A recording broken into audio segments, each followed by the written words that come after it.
day 2. And sekarang dah siap pasang motor, ESC apa semua, all this function board and the autopilot itself and GPS. So today we're gonna configure out and make some flying, tune.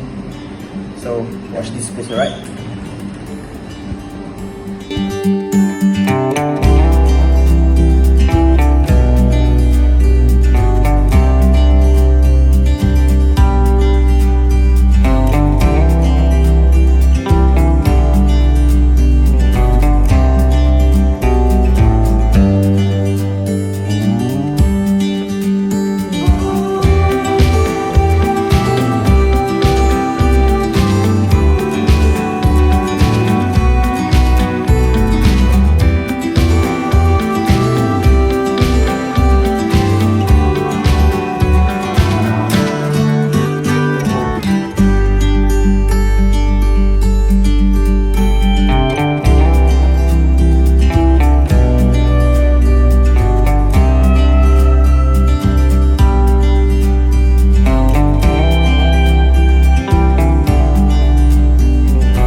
Kaki apa yang suruh turun tadi?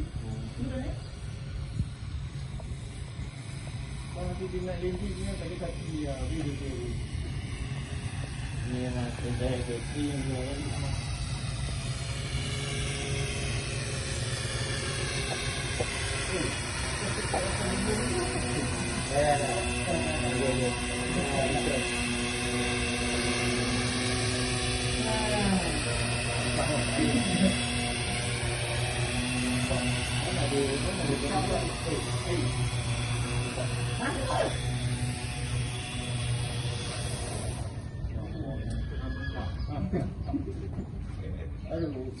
So hi guys, so this is Terran xs690 which is successful kan. Kalau korang tengok video tadi, kita dapat terbang kan menggunakan auto, position hold, altitude hold and even stabilize.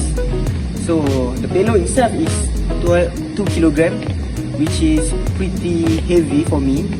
And guess what? Tomorrow we're gonna add another 1 kilo for this bad boy, right? Kalau korang nak tahu, ini adik yang belakang tu, right? Oh, one more thing, jangan lupa subscribe, okay guys? Share and like. Bye bye.